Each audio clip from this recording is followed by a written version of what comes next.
Good morning. It is a Wednesday. It's Wednesday. It's youth pastor takeover. Pastor Actually, this Wednesday is going to be a little different for us than usual. We're pretty used to a typical Wednesday for us is we're at church in the evening for a youth group. But how's today different for us, Chris? Actually, I'm a little nervous about it. Yeah, we're actually going up to the going up to a place. We have lunch with Levi at Dairy Queen in Angola. Mm-hmm. And then I'm going up to the coffee shop in Edgerton, Coffee with Chris. And we're just going to do a lunch with students. And we invited a few to say, hey, we really want you to come to this one, but mostly it's open to all students to come and visit. Right. And we're just going to spend that time getting to know each other and being an encouragement since we're not going to have move tonight. Like, man. It's fun to mix it up in the summer schedule. Now that most schools are out now, we want to find some different ways to reach kids and just be part of their world and make some memories and connections. So lunch with Levi and coffee with Chris. If you have a teenager, hey, it's still Wednesday morning. For some of you watching this, noon, meet at Dairy Queen in Angola or Cup of Joy in Edgerton. Yeah, thank you. And if anyone's ever confused about it, we do have these little schedules. Ask about them. Yep. With all the dates. And if anyone asks, why aren't we doing Move all summer? The reason why is we want to be more relational with our leaders and with the students. And so it's just instead of program and constant like in the computer and studying and being busy behind the scenes, we're just going to be more relational all summer long. I love it. So, for sure. There's our update. Any other updates you need to give, Levi? I don't think so. It's been getting warm. I've got my first sunburn, so some peeling skin here, but it's good. It's good. Starting my farmer tan. There Woo! We got pigs in the field, so yeah. It's good. So we have been in 2 Peter. We are in 2 Peter. And I was told, I'm being bad here. I did not watch 7:14 yesterday. So I know I missed it. But 2 Peter chapter 2, verse 10 is what I was told. But when I'm reading it, I think we have to jump back to verse 9. Very good idea. So that's what we're going to do. I am a little worried about today, but this one is not a fun one because there are times fun reading. Nobody, if anyone's ever told you the Bible is all uplifting and fun and it's all good, this is just not true, because there are times when we need the Bible is there for correction and guidance, and sometimes we're messing it up. Sometimes we need somebody to say, dude, check yourself, right? Yeah. So and this is one of those. It's a good one. Yeah, if you guys are ever reading the Bible, or you say, hey, I'm listening to 7:14, you tell somebody about it and they're like, oh, I think the Bible is just for those who are weak and just encouraging, something to keep them moving. Like, they haven't read the Bible I'm reading. They haven't. They really haven't. Yeah. All right. So you're going to read it, right? I'm going to read 2 Peter chapter 2. We're going to backtrack just a little bit to go to verse 9. I'm reading out of the New Living Translation. And this is about what again? This is about whole section. It's helpful to know that it's about talking about false teachers, the danger of false teachers. So there's your context. We're talking about false teachers. And in verse 9, it says, so you see, the Lord knows how to rescue godly people from their trials, even while keeping the wicked under punishment until the day of final judgment. You see, he is especially hard on those who follow their own twisted sexual desire and who despise authority. These people are proud and arrogant, daring even to scoff at supernatural beings without so much as trembling. But the angels, who are far greater in power and strength, do not dare to bring from the Lord a charge of blasphemy against those supernatural beings. These false teachers are like unthinking animals, creatures of instinct, born to be caught and destroyed. They scoff at things they do not understand, and like animals, they will be destroyed. Their destruction is their reward for the harm they have done. They love to indulge in evil pleasures in broad daylight. They are a disgrace and a stain among you. They delight in deception, even as they eat with you in your fellowship meals. Whew. They committed. Did you say well? Read the next verse and then we'll stop. They commit adultery with their eyes, and their desire for sin is never satisfied. They lure unstable people into sin, and they are well trained in greed. They live under God's curse. So that's heavy, all of that. There's a lot heavy. And so, man, there's a lot there that you just went through. And we'll go through a little bit, work through that. But again, this is about false teachers and saying who these type of people are. I think this helps real believers, those who are really following the Bible and trying to listen to what God's really saying. It helps us to kind of point out who a false teacher would be. And this, if you listen to that, a lot of it is almost like the fruit. Like you will see who they are by how they act. Absolutely. It's consistent with the idea in Proverbs that there's a way that seems right. Like there are people that when they choose to do something that's destructive and against God's plan, they're actually saying, no, this is good. This is right. I stand for this. This is who I am. This is, and in reality, it only seems right to you, but in Proverbs continues to tell us it's destructive. It's going to bring death in the end.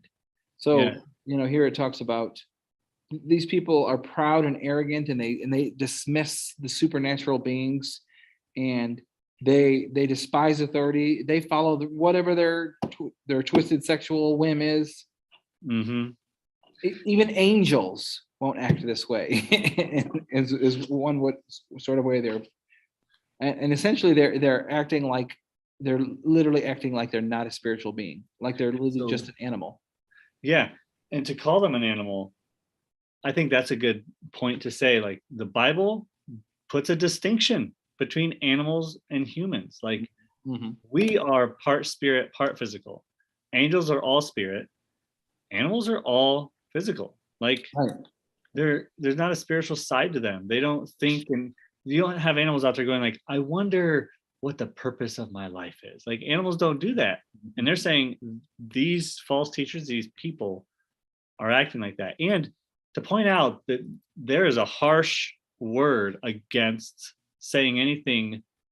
What was the word? Like, well, they're saying something against, what did it say? Angelic beings or spiritual things. So blasphemy in this case. Blasphemy. So to speak ill of God, to speak ill of angels, or probably to even speak some, what I'm hearing here is like to speak boldly and arrogantly, even against the devil himself. I feel like you're in dangerous territory there.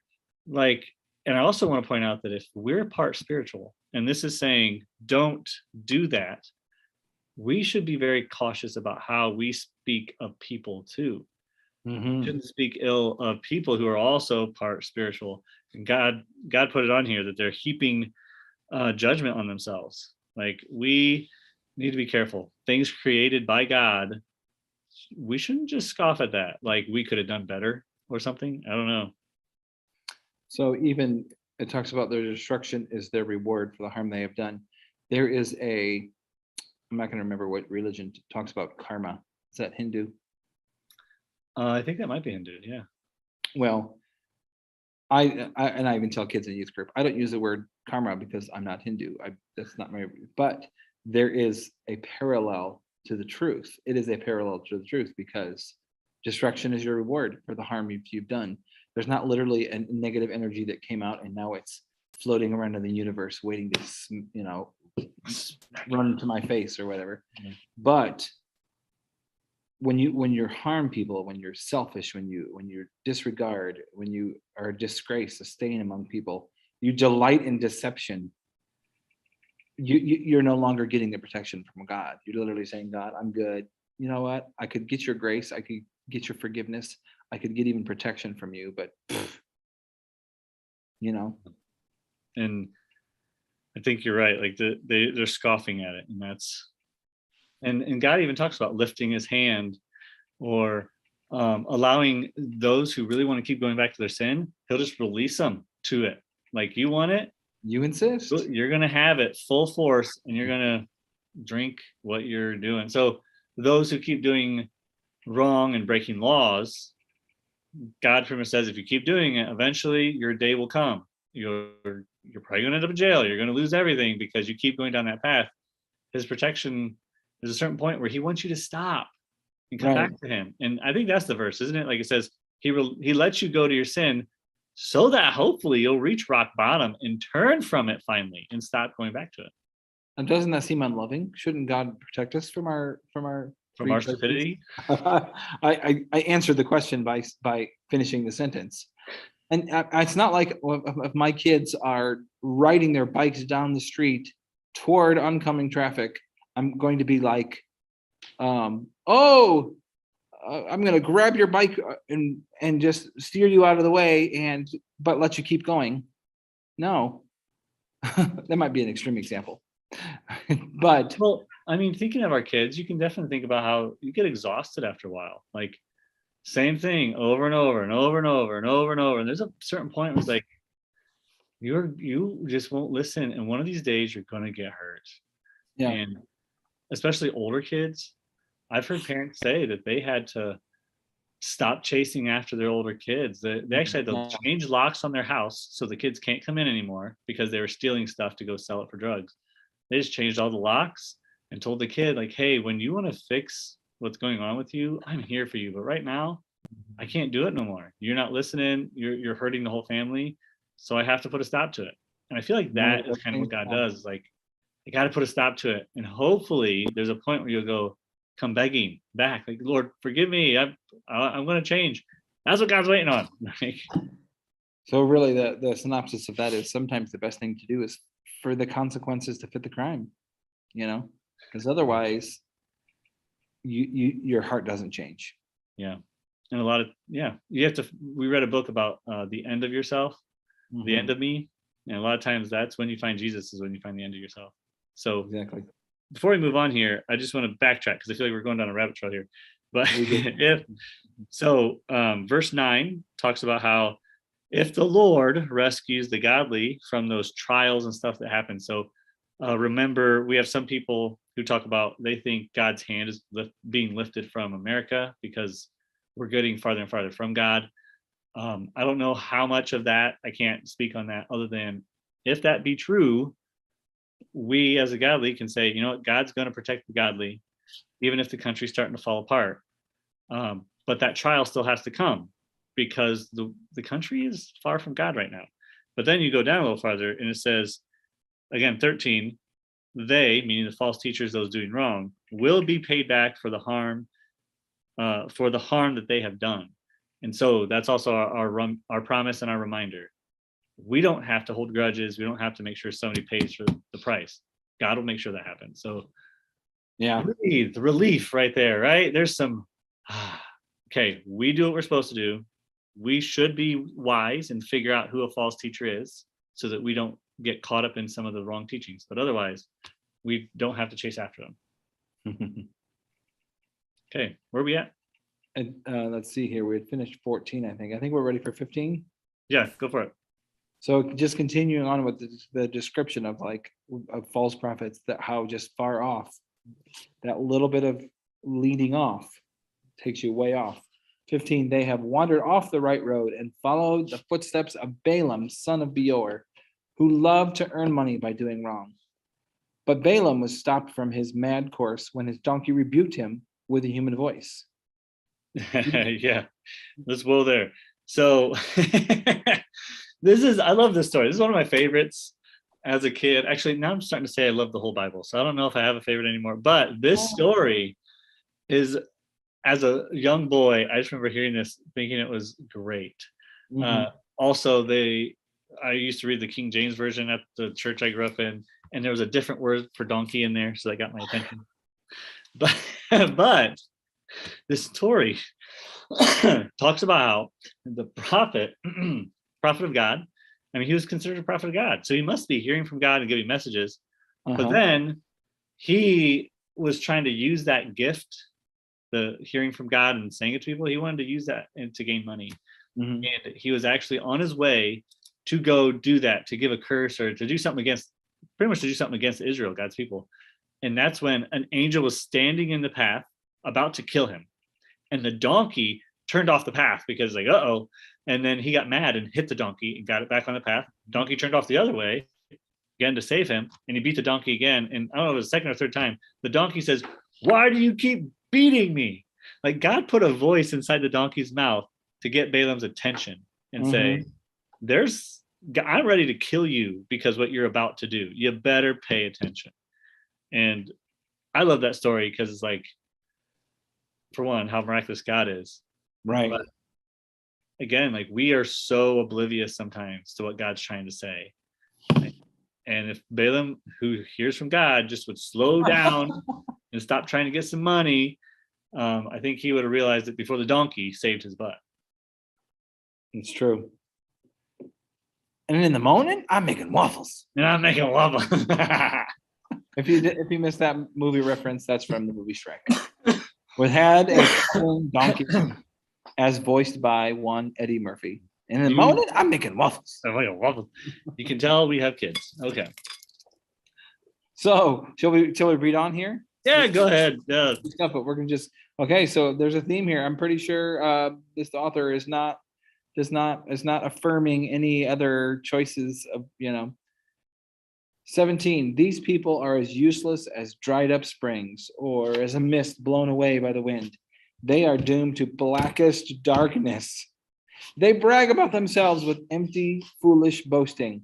With an appeal to twisted sexual desires, they lure back into sin those who have barely escaped from a lifestyle of deception. They promise freedom, but they themselves are slaves of sin and corruption. For you are a slave to whatever controls you. Oh, Wow. Do we Am I pause stopping there? there? Let's pause there. That was, yeah. There's some words from Jesus right there. Jesus said that all the time. You're going to be a slave to it. You cannot serve God and manna or man. Pretty much you can't serve God and money is what that one verse was talking about from Jesus. And right here, it's echoed by Peter. You will be a slave to something.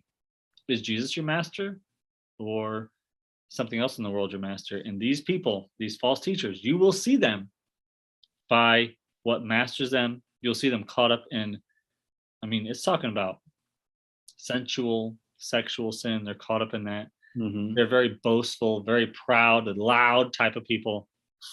So when you see these things happening in their lives, no matter how good they sound from the stage, you'll see pastors, you're like, I don't think that guy is 100%. I have some pastors that I've listened to in the past, and I say that, like, the way they're talking, the way they hold themselves, something's not right. And this is usually why right here. It's saying there's the check engine light is on. Something is wrong here. And one, I'll name this one because it's pretty famous. A lot of people know a pastor named Perry Noble. I used to follow him. He had a lot of cool sermons. I really enjoyed him. But then something about him, I'm like, man, I don't know. He seems pretty prideful. Seems like, I don't know, something seems off. And it wasn't too long after I started noticing that he had a big fall. His private life was a mess, and it came to light, and people saw it. And the church tried to work with him, but it just, again, it ended up being he had to leave the church that he started. And it was a huge church. And the church was rocked pretty hard.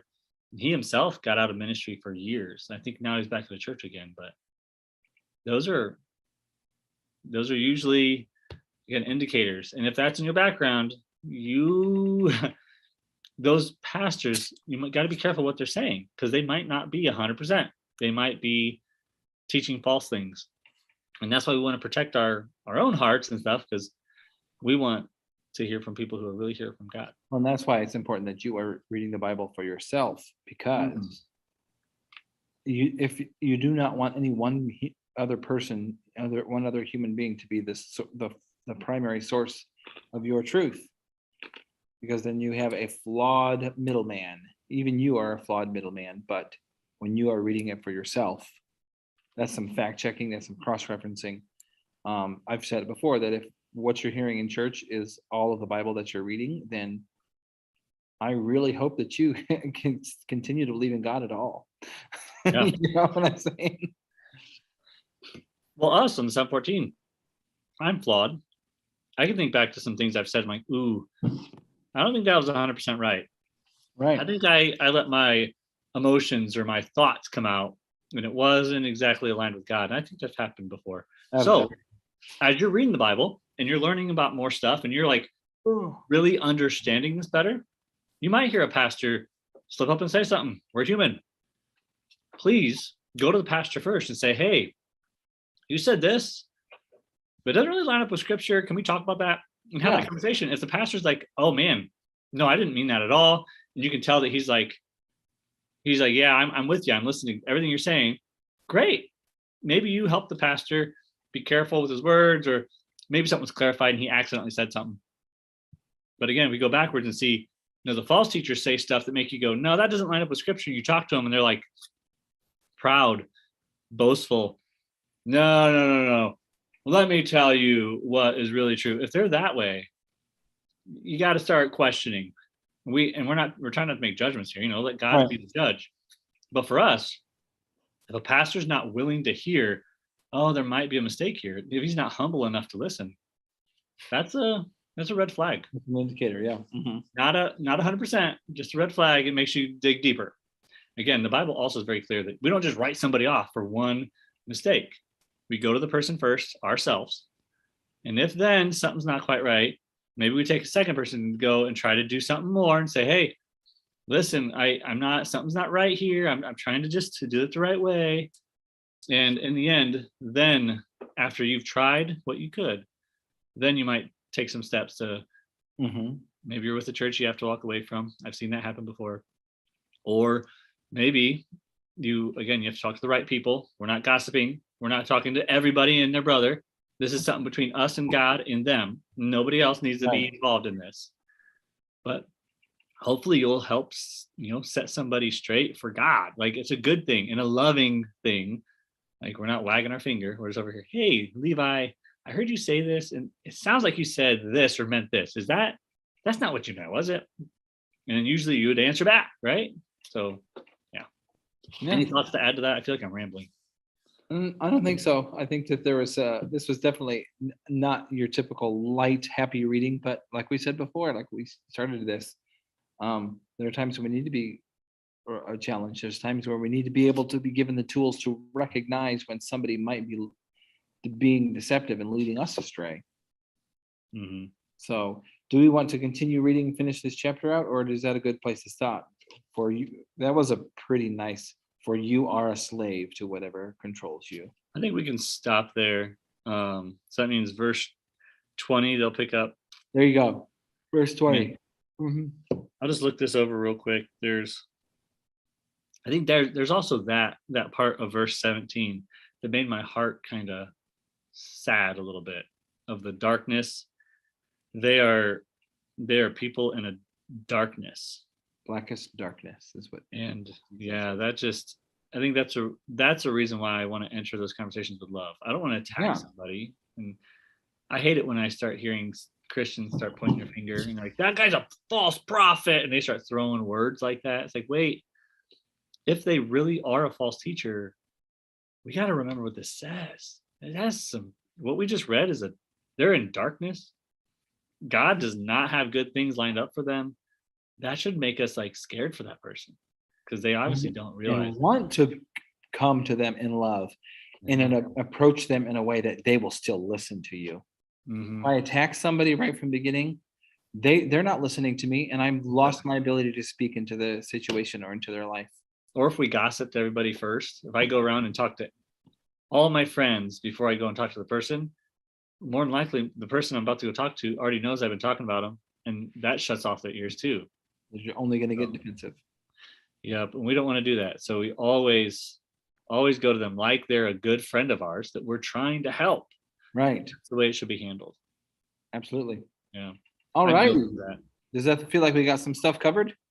Oh man, I think we covered a lot. That feels really good. And maybe if you want to take a challenge from today, how do you talk to people about something that's bothering your heart that you think is not right? How do you talk to them? That's a good one to take away. And then also that very last line, you're a slave to whatever masters you. Maybe start looking at what's mastering you.